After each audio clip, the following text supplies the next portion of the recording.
When a lot of people think about settler colonialism, they think about something that happened in the past. Settler colonialism is not a thing of the past. It's an ongoing system, a structure designed to replace indigenous peoples with settlers. The methods might look a little different now because colonizers, they put in place some type of system of control. But then as people challenge that system, of course, the people in charge, the people who have the power, people who come to colonize will reshape the structure so that way it benefits them. It's an ongoing system.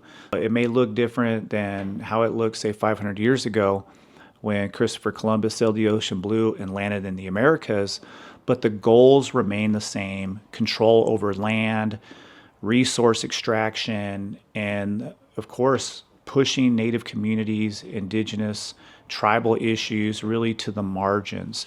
And there's so much that goes into it, everything from stereotyping, which leads to the dehumanization of indigenous peoples, which of course leads to this idea that Native issues really don't matter.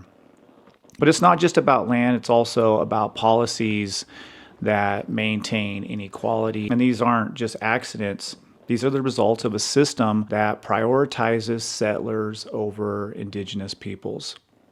Think about a structure that we're all living under. It doesn't matter if you're native or if you're non-native. We're living in a settler colonial society. The United States is a settler colonial country, along with places like Canada, New Zealand, Australia. These are places where settlers came and they decided that they were going to make a home here, but in doing so, they displaced literally millions and millions of indigenous peoples. Fact number 2 takes us all the way back to the roots of colonization. I'm referring to the Doctrine of Discovery. So this legal and religious concept emerges in the 15th century, and it profoundly shapes the way European powers, European empires are able to justify genocide and the taking of indigenous territories. The Doctrine of Discovery was a set of principles laid out in papal bulls, including one of the most famous ones that was issued by Pope Alexander, and so not inhabited by Christians. And of course, indigenous communities are not Christians, so when they encountered an indigenous community, they could basically take the land.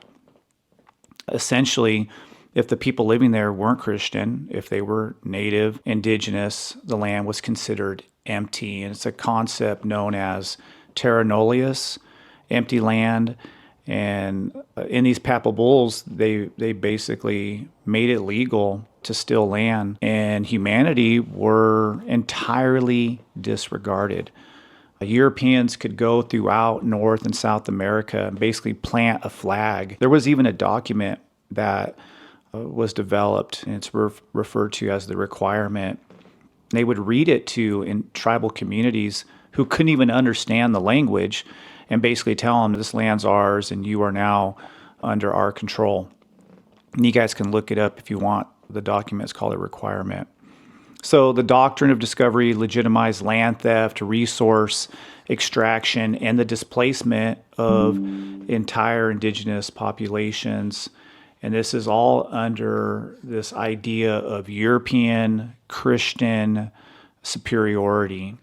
It wasn't just a mindset, it literally becomes the legal foundation for colonization across the globe. North America, South America, even places in Africa, Australia, New Zealand, wherever colonizers went, this doctrine followed, justifying genocide, atrocities against indigenous communities, the sexual assault of indigenous women, and the erasure and the elimination of indigenous communities. And that's really what settler colonialism is. If you really want to boil it down just to one statement, it's the elimination of indigenous peoples. There are people who are challenging it. Again, understanding the Doctrine of Discovery isn't just about learning history, it's about recognizing how these colonial frameworks, these policies continue to shape the legal systems in our politics today. Fact number 4 is about the systemic suppression of indigenous cultures. This was no accident. It was deliberate. The United States federal government worked tirelessly to completely eliminate tribal cultures. Policies like the Civilization Regulations of 1880 outlawed indigenous languages, ceremonies, and even hairstyles. They even prohibited tribal communities from eating certain types of foods and harvesting medicinal plants. There was a movement to completely eliminate Native American culture, kill the Indian, save the man. That was the mantra.